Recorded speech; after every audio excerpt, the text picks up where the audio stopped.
Hi, I'm Abba, and this is the Sun Sound Halftime Show. Come on in.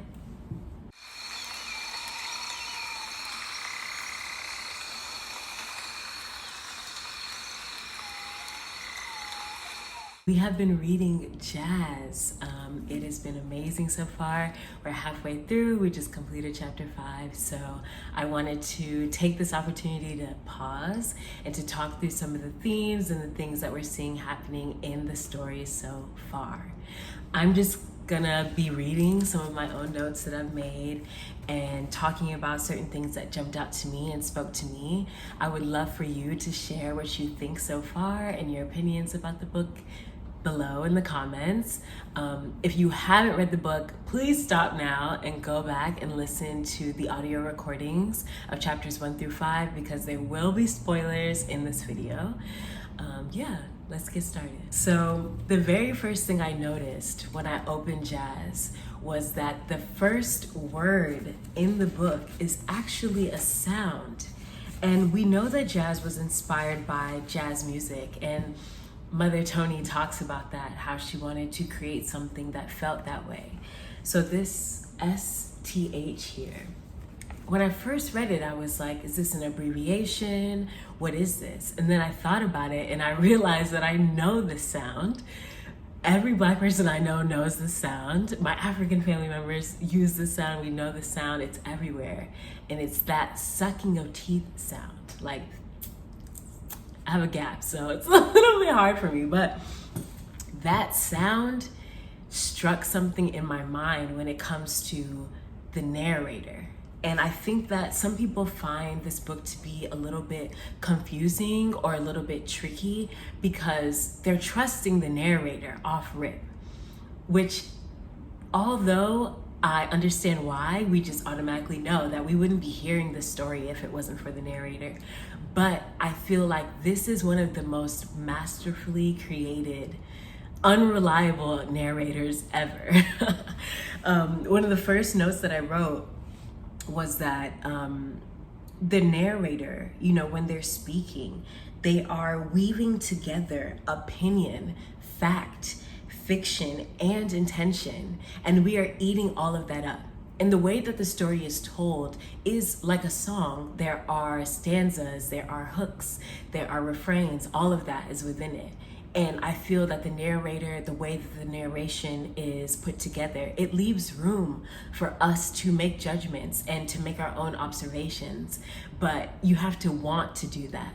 You have to want to see the characters not just as two-dimensional, but as whole people with whole entire histories and backgrounds and stories that contribute to their actions, their reactions, and their thought patterns. So, that being said, let's talk about Violet. Wow. The fact that the whole story is told on the first page is amazing. I feel that everything given to you up front makes you realize that there's so much more going on than what meets the eye, right?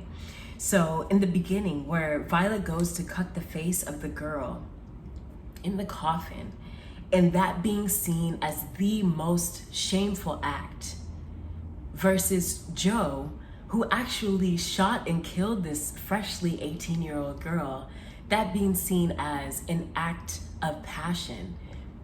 I think that really speaks to the way Black women's actions are policed and the way that they are given a different lens. And that's something that's still extremely poignant today, I feel. And that's something else that gives the book this sort of timeless feeling that although it is 1926, it feels as if it's happening in the transient now, the everlasting present, because I myself as a Black woman and many of my friends experience this type of policing of action. Not saying that any of us have pulled up to a funeral, it's a crazy mess, but just saying that that policing, that kind of microscopic, like honing in on her one action and taking away everything that led up to that moment. Violet then learning everything about Dorcas and doing the steps. And a quote I took from the book here says, "And when she was shown how, Violet did the dance the dead girl used to. When she had the steps down pat, her knees just so, everybody, including the ex-boyfriend, got disgusted with her, and I can see why. It was like watching an old street pigeon pecking at the crust of a sardine sandwich the cats left behind." Wow. I feel that the narrator being so observant in that moment and comparing her to a pigeon in New York. Pigeons are like one step above the rats. You know, they are seen as being one of the most uncared for beings there, but they are so resilient. The pigeons do what they want. Like it says, picking at the rest of the sandwich of the cat with no fear of the cat returning, no fear. And I feel like that's what Violet was doing. She had a massive question in her mind. Why would my husband want this other person? What is it about Dorcas that made the difference, that made my Joe go after her with no thought of me at all? And I feel like that is a thought that can drive someone, especially someone like Violet, to insanity, to wanting to almost put on the skin of this other woman to be enough, really, to be enough for Joe. That was something that really stood out to me and really, I think, set the gravity of what was going on and set that tone for the rest of the book. The other thing that I noticed about the narrator, that observation in that exact quote, that observation about her being like the pigeons, it made me realize that I assumed that the narrator was a woman, an older woman, for example, someone that would sit on a porch and kind of knows all of what's going on in the neighborhood and what's going on in the community. But I realized something, that maybe the narrator isn't a person, but the city itself, observing its inhabitants and observing their actions and sort of molding itself after the things that they do, molding itself after the culture, after the people, after the energy and the weather of the space. And that also added to the dimension of the book. And it showed me just how masterful Toni is. I mean, she's my favorite for a reason. So on page 12, the photo of Dorcas bringing them together, that being what's tying her and Joe together at this point. There was a specific quote on this page that really stuck out to me. Okay, it says, "It is the face of a sneak who glides over to your sink to rinse the fork you have laid by her plate. An inward face. Whatever it sees is its own self. You are there," it says, "because I am looking at you." That is a direct connection to another quote on page 14 that reads, "You need to eat something," one says to her. "Don't you want to be bigger than your curling iron?" "Shut your mouth," says Violet. "I mean it," says the woman. She is still sleepy and rests her cheek in her left hand while holding her ear with the right. "Men wear you down to a sharp piece of gristle if you let them." "Women," answers Violet. "Women wear me down. No man ever wore me down to nothing. It's these hungry little girls acting like women, not content with boys their own age. No, they want somebody old enough to be their father. Switching around with lipstick, see-through stockings, dresses up to their you-know-what." So this quote, both of these quotes, in connection with each other, really start to reveal what's underlying in Violet's psyche, like what she thinks about women, what she thinks about young women, older women, everything. The way that she places the onus, the blame on Dorcas, right? Being these little girls dressed up and wanting these older men, and the way this general statement made by her client who says, "Don't you want to be bigger than your curling iron? Men will wear you down to gristle if you let them." completely flies over her head because she's made up her mind, like a lot of women do feel now, that it's always the women, like the other enemy is always going to be another woman. And I feel like that has a lot to do with everything, has a lot to do with the whole book. That's significant, very significant. This is the same client, actually. "You in trouble," she says, yawning. "Deep, deep trouble. Can't rival the dead for love. Lose every time." This is a fact. This is a fact. You cannot rival the dead for love. You cannot. And I feel that although the client was referencing Dorcas, right? Because Violet at that point had been telling her that my husband is all caught up on this girl, and she did. And the client's saying, yeah, you're in trouble. Because once someone passes, it is much easier to remember the lovely and loving things about them rather than remember the terrible things about them, the horrible actions that they took. And I feel like it's not just about dead people, but also about your past self. If someone falls in love with you for who you were at the time, and they can only love that version of you, who you were when they fell in love with you, you cannot rival that. That person that you used to be, that they are convinced that they're in love with, cannot be out lovable, if that makes sense. They are always going to be seen as more lovable than you are presently, because it's just a memory, and that memory lives on, and it can change and turn into whatever they want it to be. But who you are now, face to face with them, will never be enough if they've chosen that past version of you. On page 16.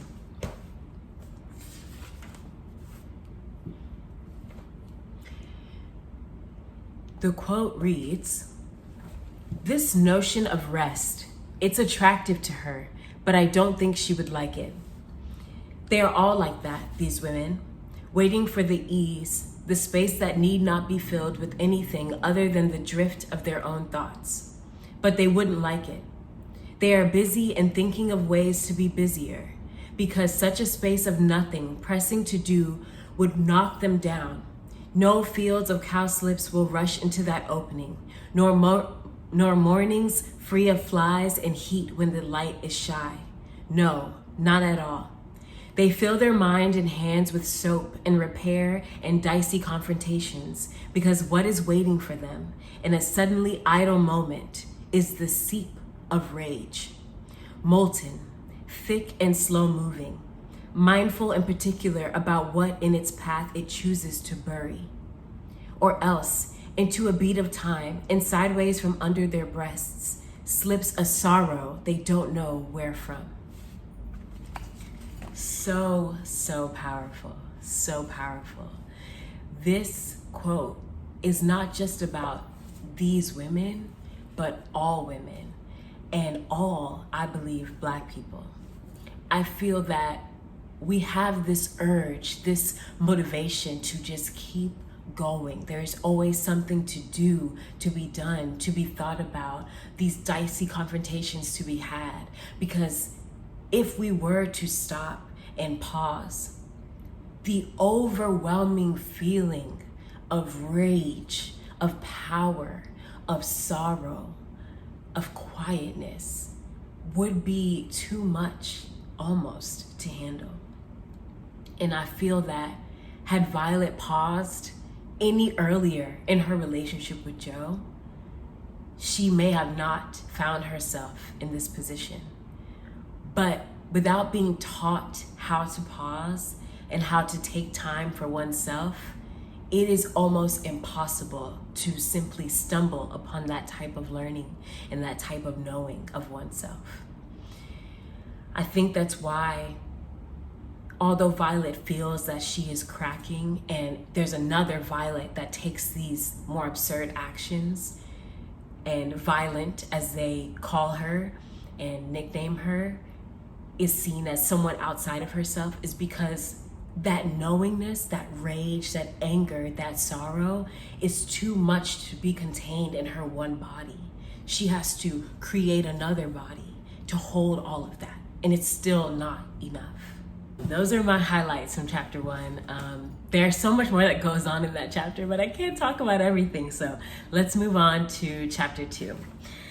So in chapter 2, on page 29, let's see, I have another quote here. Yes. It was a randy aggressiveness he had enjoyed because he had not used or needed it before. The ping of desire that surfaced along with his whisper through the closing door he began to curry. First, he pocketed it, taking pleasure in knowing it was there. Then he unboxed it to bring out and admire at his leisure. He did not yearn or pine for the girl. Rather, he thought about her and decided, just as he had decided on his name, the walnut tree he and Victory slept in, a piece of bottom land, and went to head for the city. He decided on Dorcas. Regarding his marriage to Violet, he had not chosen that, but was grateful, in fact, that he didn't have to, that Violet did it for him, helping him escape all the Red Wings in the county and the ripe silence that accompanied them. Man, this made me mad. I'm not gonna lie. It really kind of made me mad because I felt like the audacity just coming out with his words. I just felt that. I felt like he chose. And somehow in that choosing, he's grateful to Violet. And I had to take a step back and remember that we're seeing them as whole people and dynamic and complex in their being. And I had to realize that, yes, it's true. Two things can be true at the same time. Two possible feelings, two possible truths and emotions. And I feel that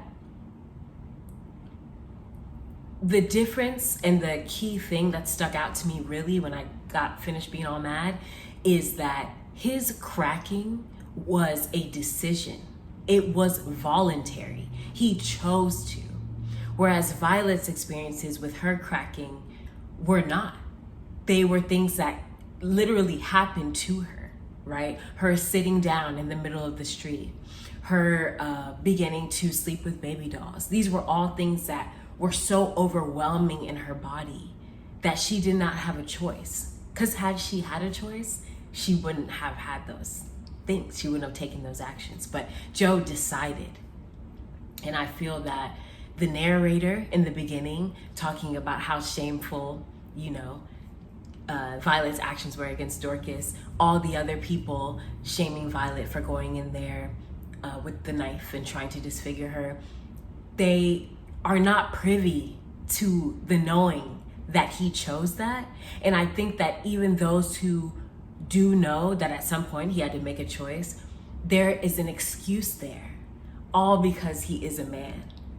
And that could be a much longer video, but all I have to say about it is that's some BS. Okay, moving on. Okay, so page 32. This is gonna be a long quote, it's a couple pages, but I think it's so beautiful and essential and I wanna read it. So on page 32, it reads, "They weren't even there yet, and already the city was speaking to them. They were dancing, and like a million others, chests pounding, tracks controlling their feet. They stared out the windows for the first sight of the city that danced with them, proving already how much it loved them. Like a million more, they could hardly wait to get there and love it back. Some were slow about it and traveled from Georgia to Illinois to the city, back to Georgia, out to San Diego, and finally, shaking their heads, surrendered themselves to the city. Others knew right away that it was for them, this city and no other. They came on a whim because there it was, and why not? They came after much planning, many letters written to and from to make sure and know how and how much and where. They came for a visit and forgot to go back to tall cotton or short, discharged with or without honor, fired with or without severance, dispossessed with or without notice. They hung around for a while and then could not imagine themselves anywhere else. Others came because a relative or hometown buddy said, "Man, you best see this place before you die." Or, "We got room now, so pack your suitcase and don't bring no high-top shoes." However they came, when or why, the minute the leather of their souls hit the pavement, there was no turning around. Even if the room they rented was smaller than the heifer's stall and darker than a morning privy, they stayed to look at their number, hear themselves in an audience, feel themselves moving down the street among hundreds of others who moved the way they did, and who, when they spoke, regardless of the accent, treated language like the same intricate, malleable toy designed for their play. Part of why they loved it was the specter they left behind. The slumped spines of the veterans of the 27th Battalion, betrayed by the commander for whom they had fought like lunatics. The eyes of thousands, stupefied with disgust at having been imported by Mr. Armour, Mr. Swift, Mr. Montgomery Ward, to break strikes, then dismissed for having done so. The broken shoes of 2,000 Galveston longshoremen that Mr. Mallory would never pay 50 cents an hour like the white ones. The praying palms, the raspy breathing, the quiet children of the ones who had escaped from Springfield, Ohio, Springfield, Indiana, Greensburg, Indiana, Wilmington, Delaware, New Orleans, Louisiana, after raving whites had foamed all over the lanes and yards of home. The wave of Black people running from want and violence crested in the 1870s, the 80s, the 90s, but was a steady stream in 1906 when Joe and Violet joined it. Like the others, they were country people, but how soon country people forget. When they fall in love with a city, it is forever, and it is like forever. As though there never was a time when they didn't love it. The minute they arrive at the train station or get off the ferry and glimpse the wide streets and the wasteful lamps lighting them, they know they are born for it. There, in a city, they are not so much new as themselves. They're stronger, riskier selves. And in the beginning when they first arrive, and 20 years later when they in the city have grown up, they love that part of themselves so much, they forget what loving other people was like. If they ever knew, that is. I don't mean they hate them, no. Just that what they start to love is the way a person is in the city. The way a schoolgirl never pauses at a stoplight, but looks up and down the street before stepping off the curb. How men accommodate themselves to tall buildings and wee porches. What a woman looks like moving in a crowd, or how shocking her profile is against the backdrop of the East River. The restfulness in kitchen chores when she knows the lamp oil or the staple is just around the corner and not 7 miles away. The amazement of throwing open the window and being hypnotized for hours by people on the street below. Little of that makes for love, but it does pump desire. The woman who churned a man's blood as she leaned all alone on a fence by a country road might not expect even to catch his eye in the city. But if she is clipping quickly down the big city street in heels, swinging her purse, or sitting on a stoop with a cold beer in her hand, dangling her shoe from the toes of her foot, the man, reacting to her posture, to soft skin on stone, the weight of the building stressing the delicate dangling shoe is captured, and he'd think it was the woman he wanted, and not some combination of curved stone and a swinging high-heeled shoe moving in and out of the sunlight. He would know right away the deception, the trick of shapes and light and movement, but it wouldn't matter at all because the deception was part of it too. Anyway, he could feel his lungs going in and out.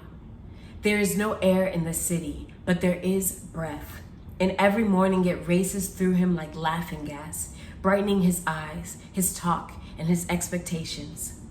In no time at all, he forgets little pebbly creeks and apple trees so old they lay their branches along the ground, and you have to reach down or stoop to pick the fruit. He forgets a sun that used to slide up like the yolk of a good country egg, thick and red-orange at the bottom of the sky, and he doesn't miss it. Doesn't look up to see what happened to it or to the stars made irrelevant by the light of thrilling, wasteful street lamps. That kind of fascination, permanent and out of control, seizes children, Young girls, men of every description, mothers, brides, and barfly women. And if they have their way and get to the city, they feel more like themselves, more like the people they always believed they were. Nothing can pry them away from that. The city is what they want it to be, thriftless, warm, scary, and full of amiable strangers. No wonder they forget pebbly creeks, and when they do not forget the sky, completely think of it as a tiny piece of information about the time of day or night. But I have seen the city do an unbelievable sky. Red caps and dining car attendants who wouldn't think of moving out of the city sometimes go on at great length about country skies they have seen from the windows of trains. But there is nothing to beat what the city can make of a night sky. It can empty itself of surface, and more like the ocean than the ocean itself, go deep and starless. Close up on the tops of buildings, near and nearer than the cap you are wearing. Such a city sky presses and retreats, making me think of the free but illegal love of sweethearts before they are discovered. Looking at it, this night sky booming over a glittering city, it's possible for me to avoid dreaming of what I know is in the ocean, in the bays, in the tributaries it feeds. The two-seat airplanes, nose down in the muck, pilot and passenger staring at schools of passing bluefish, money soaked and salty in canvas bags, or waving their edges gently from metal bands made to hold them forever. They are down there, along with yellow flowers that eat water beetles and eggs floating away from thrashing fins. Along with the children who made a mistake in the parents they chose. Along with slabs of Carrara pried from unfashionable buildings. There are bottles, too, made of glass beautiful enough to rival stars I cannot see above me because the city sky has hidden them. Otherwise, if it wanted to, it could show me stars cut from the lame gowns of chorus girls, or mirrored in the eyes of sweethearts furtive and happy under the pressure of a deep, touchable sky. But that's not all a city sky can do. It can go purple and keep an orange heart so the clothes of the people on the streets glow like dance hall costumes. I have seen women stir shirts into boiled starch or put the tiniest stitches into their hose while a girl straightens the hair of her sister at the stove. And all the while, heaven, unnoticed and as beautiful as an Iroquois, drifts past their windows, as well as the windows where sweethearts, free and illegal, tell each other things.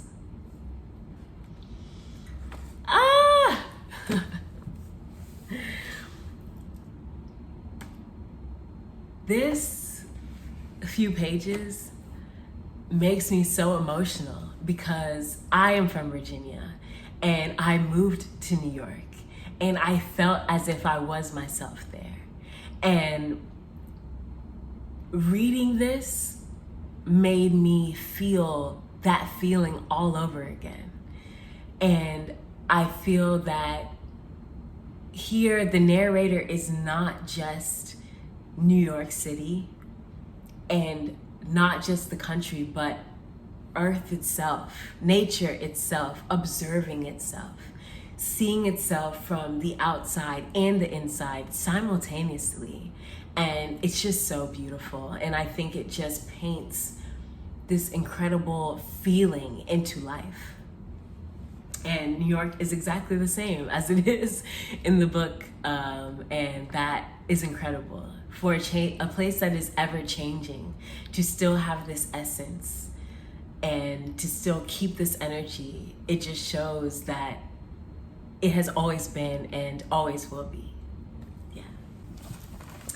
The other part of chapter 2, really, we are getting to hear sort of Joe's side of the story, as well as getting to hear from Dorcas really for the first time. And what struck me about their connection and the way that he talks about it is they both are sharing their wounds, specifically their mother wounds. And like Joe says, he's telling this girl things he never even told his wife. And I think that is an incredibly significant statement. And I'm not sure Joe even really realized how deep that really is. But I think them sharing their hurts and transmuting that pain through sex and pleasure is what made their relationship so incredibly special to Joe. Because I talked about before, without that knowing and knowing how to pause, it really only comes in a few ways. And them connecting on something that they didn't know about each other until they started sharing is a way of pausing, right? Because you're sharing with each other, you're pausing and thinking about what you've both been through and the significance and the weight of that. He didn't even have that with his wife, right? So that's what made Dorcas really so special. It wasn't so much that she was young and hot, right? He loved her little hoof marks, her acne scars, whatever, but really it was the wounding. They shared the same gaping wound. But even Joe says, he says it, her nothing is worse, right? Because Dorcas knows what happened to her mother, right? Her mother died in the fire. But the problem is she knew her mother, so she has someone to miss, right? Whereas Joe never knew either of his parents. He just knew of her as this person that lived in the woods, right? And he tried to connect with her and was begging for some kind of sign or signal that she was his mother. So her nothing is worse because she has something to miss, whereas his unknowingness has been there since the beginning. And I think that's what made Dorcas even more special to him, because he pitied her. He finally could pity someone more than he pitied himself for not knowing his mother. And I think that's significant. I think that it speaks a lot to Joe's character and how caring and loving he can be outwardly, but how he hasn't really shown that care and love to himself.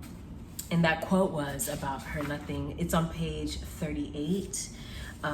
Maybe her nothing was worse since she knew her mother and had even been slapped in the face by her for some sass she could not remember.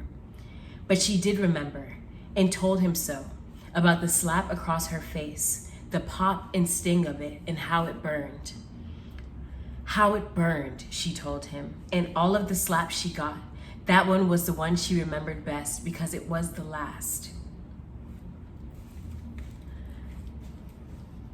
Being a woman and being disciplined by your mother, and then that being the last thing that you can really pull on and remember of her, is a lot of weight to carry. And I think that sort of adds to why Dorcas is the way that she is. I am lucky enough to still have my mother, but when I do think about my childhood and the slaps that I received as a child, and having to try to transmute that pain and understand where my mom was coming from now that I am an adult, I had that time, right? So, and I still have my mom, so I can still interact with her. And me growing as a woman, I understand where she's coming from and where she was coming from at that time. But Dorcas's experience with her mother was cut short. So she is still holding on to that pain because she hasn't had time with her mom to remedy that. So being with Joe, someone who can in a way understand and just listen to her, is like the forbidden fruit in a way, right? Because she is in the care of her aunt Alice, who is extremely conservative and extremely strict, who doesn't care what she has to say. And Joe just being there for her is enough for her at that time. So I get it. I do. I get it. I get why they came together and what held them together. You still there? You sticking with me? Perfect. Okay, we're gonna move on to chapter 3. Chapter 3 was really a treat, I feel, because we unexpectedly got Alice's viewpoint and how she ended up with Dorcas in the first place. And I think that really rounded out the story, just added more dimension to it. And on pages 52 to 62, those 10 pages are monumental to the story. And I realized that the narrator knows this, but everyone else involved is not privy to this information. And even Violet, when she later goes to visit Alice, she doesn't know this information. She doesn't know how this happened. So we, the reader, are really given a gift here in chapter 3, hearing Alice's viewpoint. So Alice's background, all of the things that she saw and experienced, her being taught by her mother how to be silent, how to hide, how to make herself invisible amongst white people, how to survive. That's all she knew. And because she herself had no children, I don't believe she ever expected to have to teach someone else that. So when she ended up with Dorcas, not only was she mourning the horrific death of her sister, but before that, the horrific death of her brother-in-law, who was not involved in the riot, owned I believe it was a pool hall, was pulled off of a car and stomped to death. What a horrifying death. And then his wife, Dorcas's mother, reeling from seeing those images, seeing them in real life, on her way home, gets home and is burnt to death by, assumedly, the KKK, white supremacists. Then Alice has to hear all of this news back to back. And now all of a sudden is in charge of this young girl who has just seen from down the street at her girlfriend's house, her only safe space, her only home she's ever known, go up in flames. Standing there in front of the house, having to see that and knowing that her dolls, her one possession in this life so far, and not even being able to conceptualize really that her mother was in there as well, calling out for her. And then in that moment, realizing that she's alone. Then she's with Alice, and all Alice can teach her is what she knows. So yes, she was strict with her. She tried her hardest. She gave her ugly shoes, long dresses, taught her to keep her eyes down and keep her mouth shut, and just taught her everything she knew. But we have to understand why that is. And I'm sure, not being a Black person, and especially not a Black woman, it is incredibly hard to synthesize what that would be like. But it is like fear running through your veins instead of blood. Already to be Black at that time, as well as this time in a lot of ways, is to be prey, right? But especially then, when the violence was not metered, was not cared about, was encouraged. It is a survival of the quietest, survival of the humble. And Alice tried her very, very best. But going back to that not knowing of self and that not pausing, you can't pause when you are being hunted. There's no pausing. And it's the same affliction that Alice experienced, because had she been able to pause and really look at Dorcas and seen what was happening before her very eyes, there is a chance that maybe Dorcas would have never been able to sneak out and to be with Joe. But because that survival was still so at the forefront of her mind, it kind of clouded her vision, right? She had to trust that what she taught her was sticking, because there was really no other way for her to know, right? On page 60, actually, the quote reads, "Back in East St. Louis, as the little porch fell, wood chips, ignited and smoking, exploded in the air. One of them must have entered her stretched, dumb mouth and traveled down her throat, because it smoked and glowed there still. Dorcas never let it out and never put it out. At first she thought if she spoke of it, it would leave her, or she would lose it through her mouth. And when her aunt took her on a train to the city and crushed her hand while they watched a long parade, the bright wood chip sank further and further down until it lodged comfortably somewhere below her navel. She watched the black, unblinking men, and the drums assured her that the glow would never leave her, that it would be waiting for and with her whenever she wanted to be touched by it, and whenever she wanted to let it loose and leap into fire again. Whatever happened would be quick, like the dolls. This little taste of Dorcas's magic, it's like a sliver in this whole story, but it speaks volumes about the fact that although she was a teenager, she had an extremely deep understanding of liberation within herself.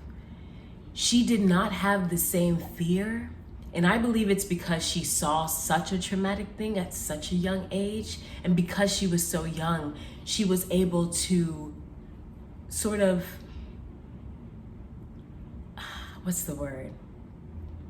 create a magic or accept the magic that she was seeing.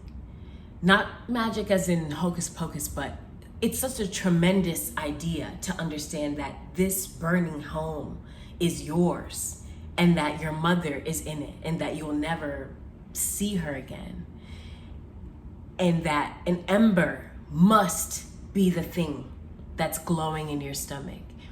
The drums being a catalyst for that ember to glow brighter, I think is a really beautiful statement as to drums and their correlation with us as Black people and what it can do to our energy and how it can make us feel.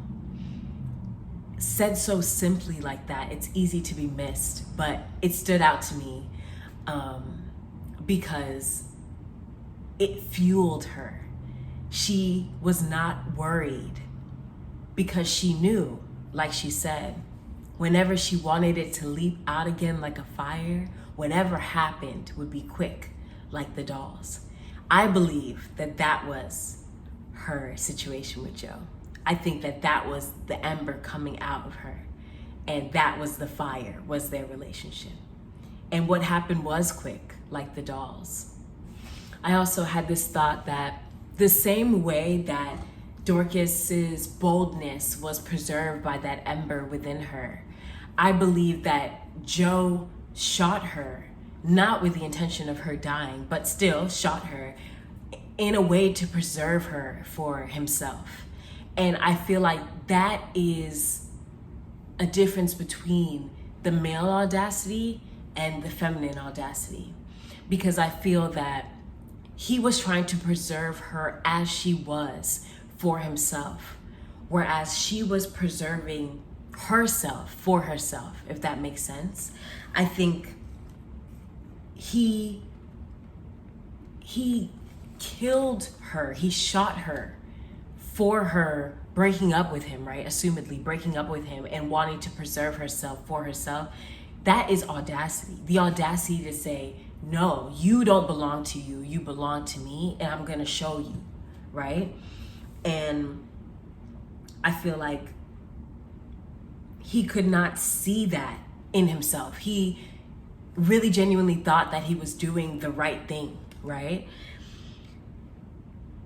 That feminine boldness is not accepted, but his action is accepted because deep down, Violet and a lot of the women want to be possessed by men. They believe that that is what they're there for. But Dorcas did not have that belief. She had not been conditioned that way.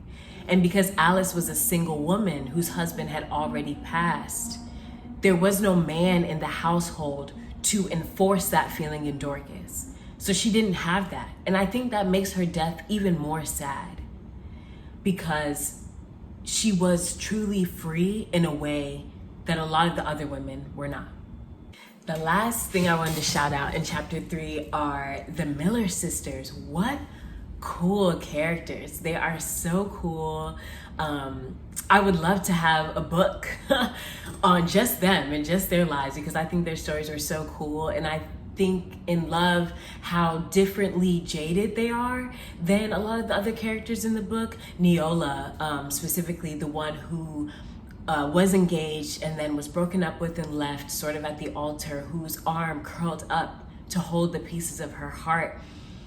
That speaks to how the intensity of heartbreak can change not only your mental and emotional body, but your physical body as well. And I think that the heartbreak of Joe finding Dorcas and choosing her over Violet is the same level of heartbreak that caused Neola's arm to curl up the way that it did. And I love that even though Dorcas could see for herself a clear visual of what could happen, right? What could happen, the consequences of falling in love, it made her curious.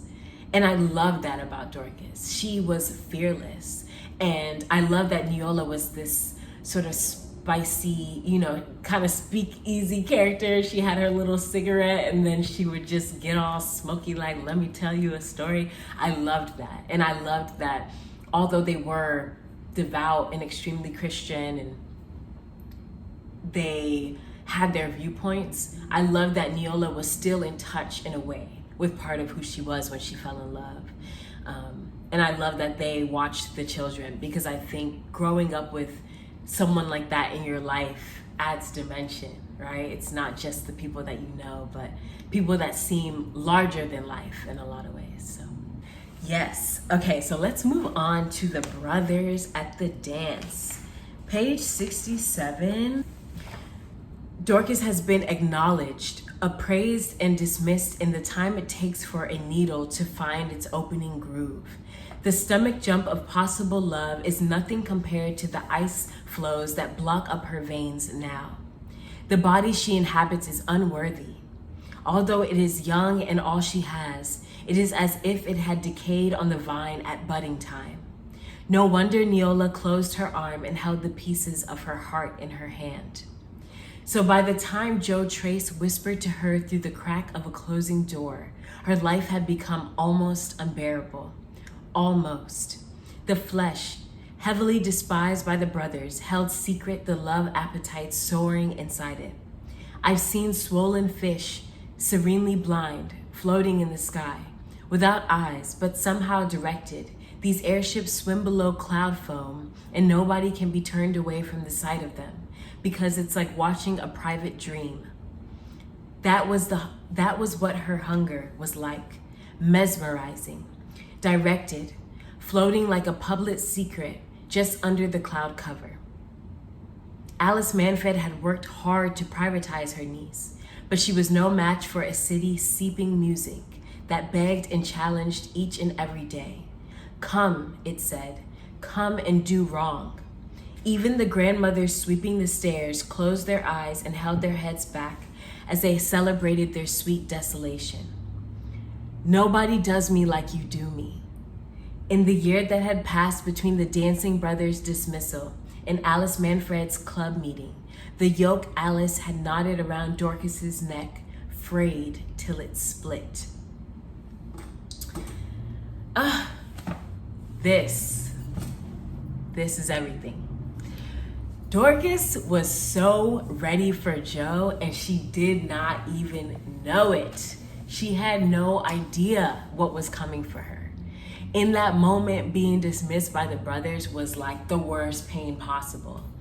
But she didn't know that Joe was on his way. And that's often how it is when you're young. Everything feels like this is it, right? But life keeps going, and it did for Dorcas and Joe as well. When Joe comes in, right, he talks about the ladies fawning over him, right? The quote is, so they looked right at him and told him any way they could how ridiculous he was, how delicious, and how terrible. And what I wrote down was, as if he didn't know. You know, you sell Cleopatra products, you going from door to door, you know when a lady is batting her eyes at you and flirting a little, you know. But you want to seem humble and unassuming. So I just felt like a little disgusted, I guess the word is, by him acting like, oh, women love to tell me I'm so hot, like whatever. Yeah, that just annoyed me a little bit. Towards the end of chapter 3, Alice talks about women being defenseless, right? I believe it's page 74. Defenseless as ducks, she thought, or were they? Read carefully, the news accounts revealed that most of these women, subdued and broken, had not been defenseless, or like Dorcas, easy prey. All over the country, Black women were armed. That, thought Alice, that at least they had learned.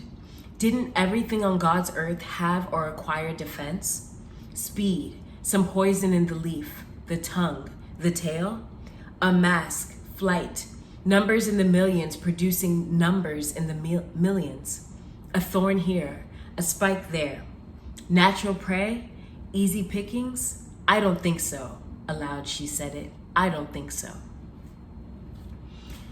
This is interesting. We know Alice is an intelligent woman and observant as well, although she likes to keep to herself and stay in her home. But I thought it was kind of weird that Alice considers Dorcas prey, but not the other women that had armed themselves. But she didn't arm Dorcas with anything but mistrust. Like it says, that yoke that she put around her neck, that did not teach Dorcas to be self-sufficient or self-focused. It taught her to rely on this yoke, to rely on Alice's strict hand. So Dorcas could not have protected herself. And it didn't have so much to do with her being young. It had more to do with her being unprepared. This is not me blaming Alice, because like I said before, she did the best she could with what she had and what she knew. But through the death, it's like she's realizing, right, that women, some women outside of her and her lineage and her life are arming themselves, and that is a good thing. But she doesn't see herself as prey or herself as needing to be armed, just like she didn't see Dorcas needing to be armed, right? Then later she says that Joe seduced her niece right under her nose and in her own house. And like I said earlier, had she had that pause, that knowing, that sort of checking in with herself, maybe she would have noticed, but maybe not, because she herself had trained her eyes down, right? On page 77, she talks about not passing on what she had to endure and wonders if this would have happened if her husband lived or stayed. That's when we get an extra little Easter egg about what happened to Alice's husband, right? And I think it's interesting that the women in the story rely so much on the men. And like I said, they want to be possessed by these men. And her wondering what would have been different. I hate that she sort of takes the power away from herself. But at the same time, I do understand it, because you don't know what you don't know, right? And I think a lot of women still, but especially them, relied on men knowing more than them, which we know now that they often don't know more than us. And that's not a dig, it's just a fact. But yeah, no one knows about how to be a woman more than a woman, right? But because we also create life, we know about living, right? We just need to tap in and trust our intuition. And I think Alice, in reflection, in looking back, was realizing and wondering and curious, because now this traumatic event has already happened. Get all these questions that wouldn't have come up in the moment. Alice's husband being dead, right, is not the whole story. He was cheating on her, okay? He was cheating on her, and when Alice found out, she was pissed, as she should have been. And she even says that she had planned all these childish things for him, putting sugar in his tank, cutting up his ties, bleaching his clothes. But for the woman, she wanted blood. She dreamed and daydreamed about hurting this woman physically, about trampling over her with a horse over and over until she had beaten her body to a bloody pulp. That is vicious. That's intense. And I feel her on that. But I feel that there's an unbalance there, right? Just like with Violet saying, like, it's always women that wear me down. It's never been no man, whatever. Although her man is the one who made that decision to lay with that other woman. And yes, we also learned that the other woman does have a lot of audacity, because she shows up to the funeral in a white dress and lays white roses on the coffin as if this man was not married, okay? You're the side girl and you're wilding. But yeah, and I feel like Alice being childless and manless, it served her, but it didn't serve Dorcas. And when we see the three main women that are really in the story, minus Dorcas, I mean older women. So we have Violet, we have Alice, and then we also have Malvern. All of them are childless. And Malvern is without a man. Alice is without a man. And the story is of Violet and how she temporarily is without her man in a way. What I find interesting is there's talk of community, but there is not a real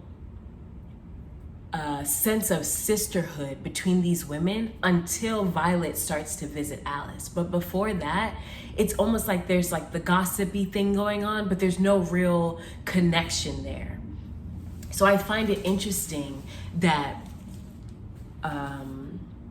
Malvern, who was in charge of her nephew, Sweetness, who she thought was just the best until she learned after he left how terrible he was, committing crimes, stealing mail for dollars and doing whatever else he was doing. There's this like,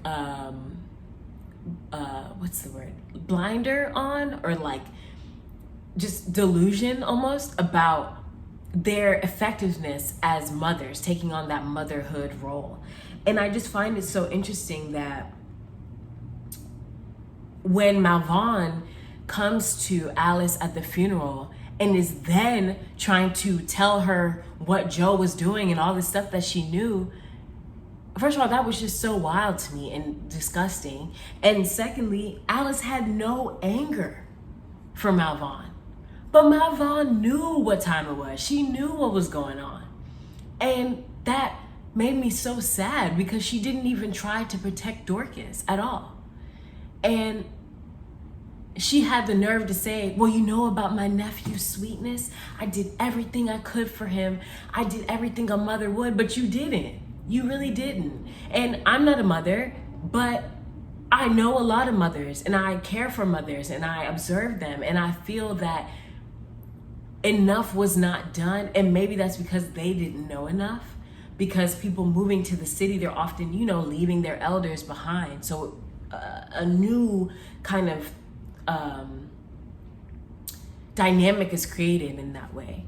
But I just felt like, damn, Malvern, you should have done more, And I think it's interesting, like, Malvern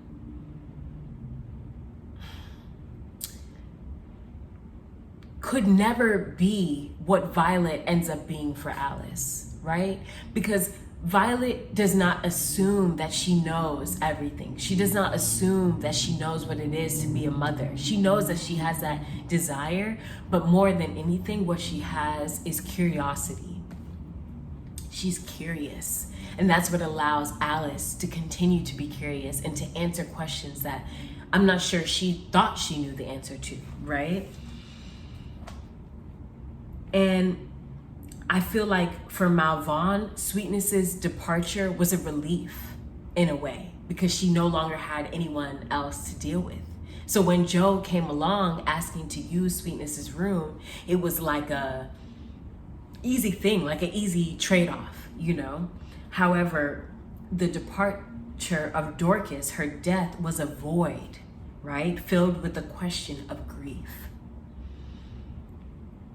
Alice was grieving, even though she didn't really know how to. She never stopped to grieve her sister. She never stopped to grieve her brother-in-law. So Dorcas was the last one. That was the death that she had to grieve because there was no one else to look forward to take care of but herself. So when Violet showed up, grieving in her own way, that is when things started to come out and come to light for Alice, I believe. Violet was able to be honest and ask these questions without fear, and she spoke frankly because she's a woman who never had children and never had to take care of a child. So her questions have an innocence to them. They are pure in a way, right? Even though they come off as harsh, and it hurts Alice to have to hear because at first she's afraid of violent, right? But then there is a mutual respect there because Violet can ask these questions that she cannot ask of anyone else. And Alice can answer questions that she didn't know she knew the answer to.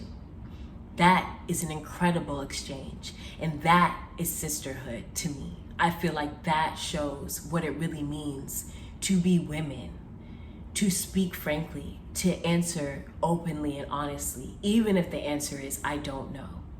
Alice, knowing Violet's pain of being cheated on, I think was healing for Violet and unexpected.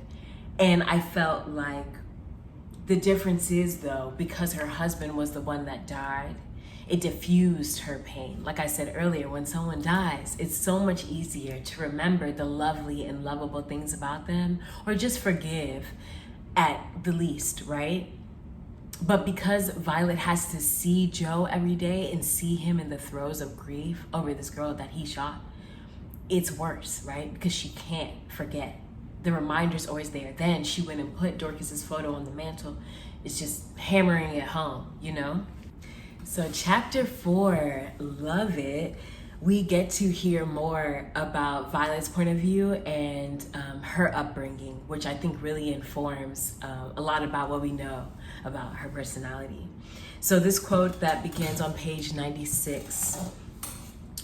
Plenty times, plenty, I chopped twice the wood that was needed into short logs and kindling so as to make sure the crackers had enough and wouldn't go hollering for me when I was bound to meet my Joe Trace. Don't care what and do what you will or may, he was my Joe Trace, mine. I picked him out from all the others. Wasn't nobody like Joe. He'd make anybody stand in cane in the middle of the night. Make any woman dream about him in the daytime so hard she missed the rut and have to work hard to get the mules back on track. Any woman, not just me. Maybe that is what she saw. Not the 50-year-old man toting a sample case, but my Joe Trace, my Virginia Joe Trace, who carried a light inside him, whose shoulders were razor sharp, and who looked at me with his two color eyes and never saw anybody else. Could she have looked at him and seen that? Oh, man, that broke my heart because she loved him. She gave him everything. Everything in life she did because of him. She never did anything for herself. It was always for Joe. And I feel like because she chose him, it makes even more sense, that anger and that rage that she feels, you know, because she chose him and she got him and she thought that was forever. Ironically, sort of, that's how he felt about Dorcas. Moving on from that, on page 97, there's another quote where she says, or where it says, sitting in the thin, sharp light of the drugstore, playing with a long spoon in a tall glass, made her think of another woman occupying herself at a table, pretending to drink from a cup. Her mother. She didn't want to be like that. Oh, never like that. To sit at the table, alone in the moonlight, sipping boiled coffee from a white china cup, as long as it was there, as long as it was there, and pretending to sip it when it was gone. That is such poignant storytelling. And as a woman, as much as I love my mom, there have been times where it's like you never want to be like your mom, even though she's a part of you and who you are. And I felt like that was a beautiful way to introduce Violet's mother, Rose Deer. And her story is heartbreaking as well. And that is something that I feel like you need to spend time on yourself to really form your own opinion about why she did what she did. But I love that storytelling, and I felt like it spoke a lot to the reasons why she did not want to become a mother. It explains so much, that the trauma that she went through watching those men come and take everything away, and how that led to her saying she never wanted to see one dark foot sat on top of another asking mama. That's what she learned from that experience, was to not have children. And I feel her on that. That pain is just too deep. She talks about how the miscarriages that they had, because they both didn't want babies, they were more inconvenience than loss. And I feel like that is a very strong statement to make, because miscarriages are not simple happenings, regardless of whether or not you wanted the babies. They are extremely traumatic, but being that their lives were trauma up until that point, it seemed to be maybe in more insignificant trauma because they had already made up their minds, you know? But that was intense. I feel like it's easy to pass that bit by, but 3 miscarriages, 2 in the field, going to work for an unruly white man all day, plowing, picking, tilling, all of this hard, laborious work, to come in the night, sleeping in an open field, to have a miscarriage there. That is not a simple thing. And then 1 in their bed in New York. And then to later come around later and realize that overwhelming want to be a mother. So much so that she began to sleep with baby dolls. Again, I wonder what would have happened if she had paused and thought about what she really wanted and not just doing everything for Joe. On page 110, when she's talking to Alice, and she says that at a time she would have loved Dorcas too. That reveals the real heartbreak, right? Because women as a whole for centuries, unfortunately, have accepted men cheating, right? That's like a whole other thing. But the real heartbreak was she lost the only thing that she ever chose and picked for herself, which is Joe. And not only that, but then she lost Dorcas, who she imagined to be like her daughter, who could have been her daughter. And that was a deeper heartbreak in a way. And being able to be open enough to share that with Alice shows the bond and the trust that she had with this woman, even though they were bonded over one of the most crazy and ridiculous things, right? Then she says, on 111, no, but tell me, listen, everybody I grew up with is down home. We don't have children. He's what I got. He's what I got. Joe is literally all she has.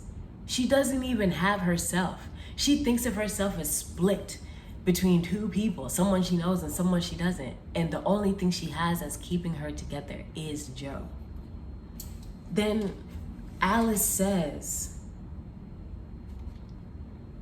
on 112, as Violet is begging her to tell her something real, she says, "You want a real thing?" asked Alice.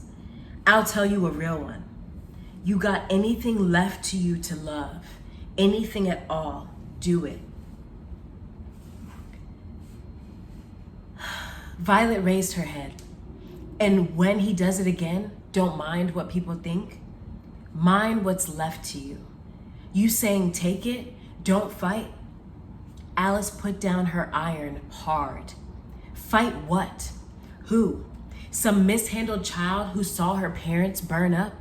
Who knew better than you or me or anybody just how small and quick this little itty bitty life is?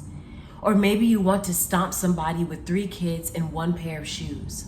Somebody in a raggedy dress, the hem dragging in the mud. Somebody wanting arms just like you do, and you want to go over there and hold her. But her dress is muddy at the hem, and the people standing around wouldn't understand. How could anybody's eyes go so flat? How could they? Nobody's asking you to take it. I'm saying make it. Make it. That speech by Alice encompasses everything that we've been talking about. And this is what I mean by she is so intelligent. And it's only being stirred up by Violet's questions. These are not things that she would have ever had the place or chance to say if it wasn't for Violet. And that statement talks, it's like women talking about women. You just love. That's all you can do is just love.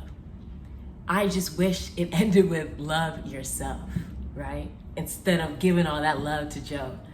But I get it. I do get it. I thought that was beautiful and poignant of Alice to say in answer to that question. So in chapter 5, we are back with Joe and his perspective. And wow, this chapter really digs deeper into who he is as a person, and we get to know more about his background and him talking about his changes and all the times that he's changed in his life, and speaking about victory, right? And how he never got close to anyone other than victory.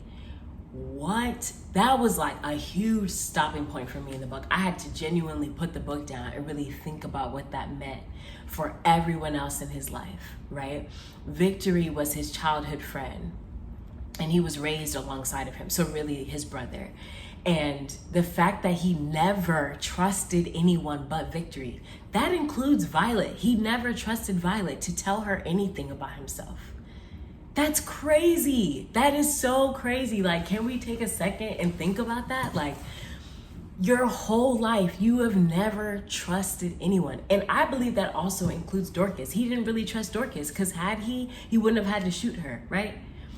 So that says so much about his psyche and his psychological well-being, that he trusted no one, not even himself, really. Then on page 123 through 129, he's discussing his changes, right? And I noticed that all of his changes had to do with other people. And that really underlined what he was saying about choosing Dorcas, right? So although they might have felt like they were his choice at the time, they weren't really. The only choice he made was really Dorcas. So on 129, there's a quote that says, "Don't get me wrong, this wasn't Violet's fault. All of it's mine, all of it. I'll never get over what I did to that girl, never. I changed once too often, made myself new one time too many. You could say I've been a new Negro all my life, but all I lived through, all I seen, and not one of those changes prepared me for her, for Dorcas. You would have thought I was 20, back in Palestine, satisfying my appetite for the first time under a walnut tree." This paragraph is like, instead of someone saying sorry, they say, "I apologize that you felt that way." It's like a non-apology, right?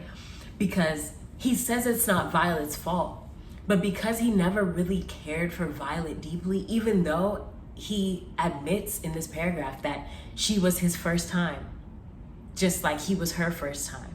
That connection, it didn't mean enough, right?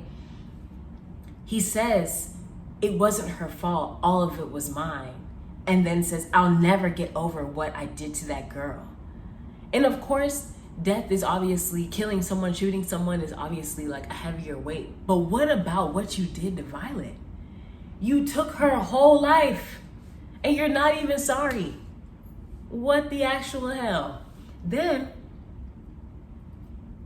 what the depth to what he is saying is, you can say I've been a new Negro all my life. All that I lived through, all that I've seen. He is aware that that has made him into who he is as a being.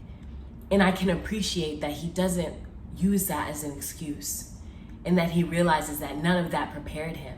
Because like I keep saying, the theme of this video is the pause to check in with self, the pause for self-knowing wasn't there. And seeing Dorcas was the first time he really had to see that, because they were mirrors for each other. He allowed her to see herself in him. He allowed her in a way that he didn't let Violet or anyone else but Victory. On page 130, he talks about how he tracked her down, but he wasn't trying to kill her, right? The quote is, I had the gun, but it was not the gun. It was my hand I wanted to touch you with. That's interesting because we know that he was a pro hunter. He was the best. He was admired by the best hunter in VA, and then he himself became the best. My question is, if you weren't trying to kill her, why did you have the gun in the first place?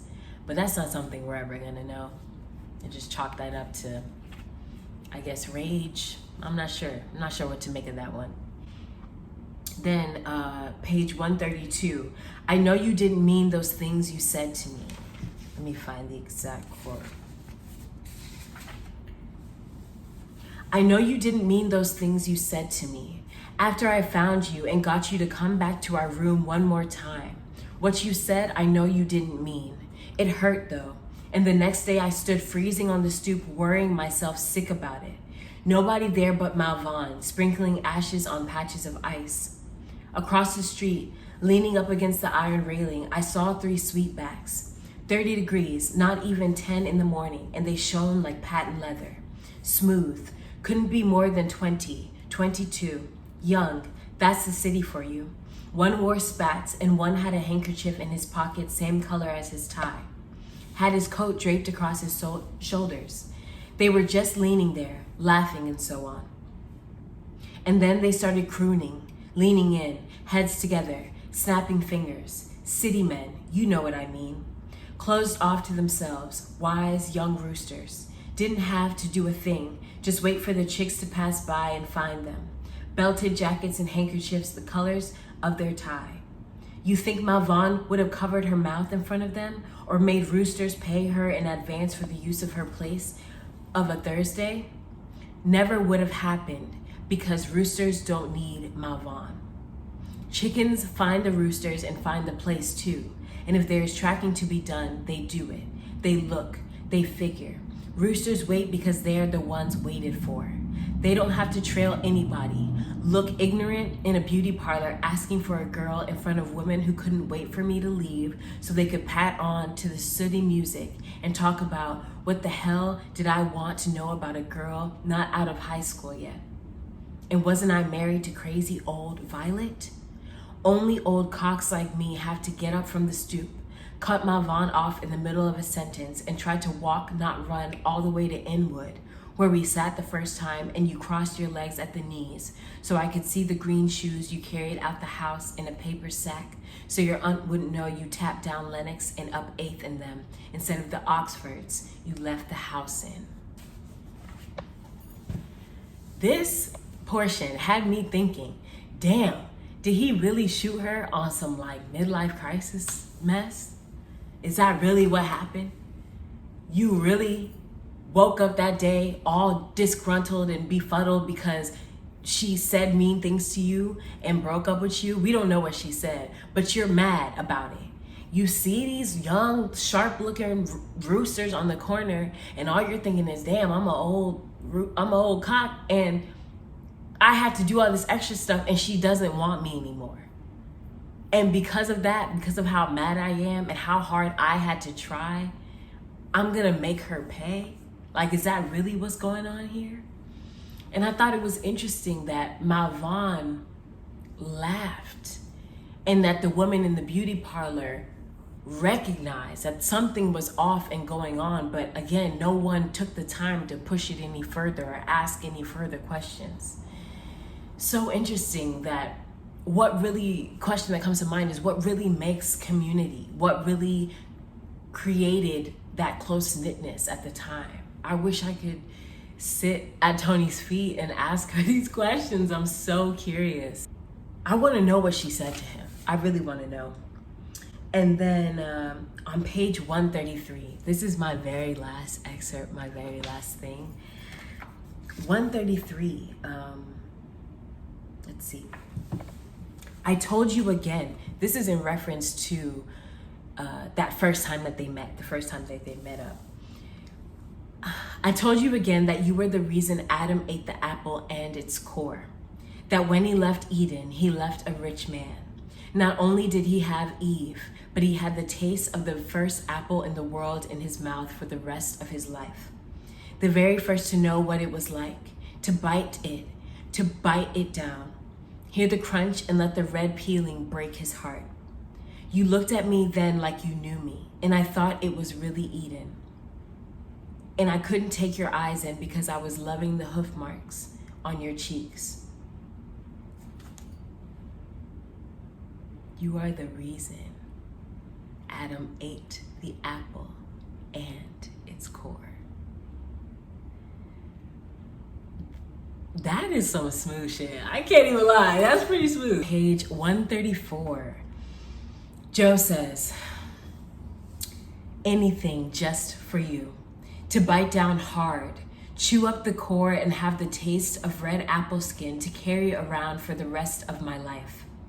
In Malvon's nephew's room with the Iceman sign in the window, your first time, and mine in a manner of speaking, for which, and I will say it again, I would strut out the garden, strut, as long as you held on to my hand, girl. Dorcas, girl, your first time and mine. I chose you. Nobody gave you to me. Nobody said that's the one for you. I picked you out. Wrong time, yep, and doing wrong by my wife. But the picking out, the choosing, don't ever think I fell for you or fell over you. I didn't fall in love. I rose in it. I saw you and made up my mind, and I made up my mind to follow you too. That's something I know how to do from way back. Maybe I didn't tell you that part about me. My gift in the woods that even he looked up to, and he was the best there ever was, ever. Those old people, they knew it all. I talk about being new 7 times before I met you, but back then, back there, if you was or claimed to be colored, you had to be new and stay the same every day the sun rose and every night it dropped. And let me tell you, baby, in those days, it was more than a state of mind.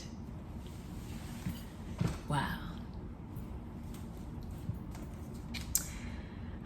The fact that Dorcas didn't know about his hunting ability says a lot about the fact that even though he trusted her, he didn't really, because he couldn't reveal all parts of himself. And I also wonder how he could be the best hunter ever, but wasn't prepared for Dorcas, somehow stumbled upon her in a way. And I think that does speak to what he says about rising in love with her. It was so unexpected and it caught him so off guard. And that's to just give Joe a little sprinkle of grace. Just because he chose it doesn't make it right. And he knows that now, but it's way too late. Thank you so much for joining me in this halftime show. We are going to continue with the audiobooks. So next week will be chapter 6 and moving forward like that. And then at the end, after chapter 10, I will do some ending credits, kind of talking about the last 5 chapters. So I hope you enjoy and have an amazing rest of your day.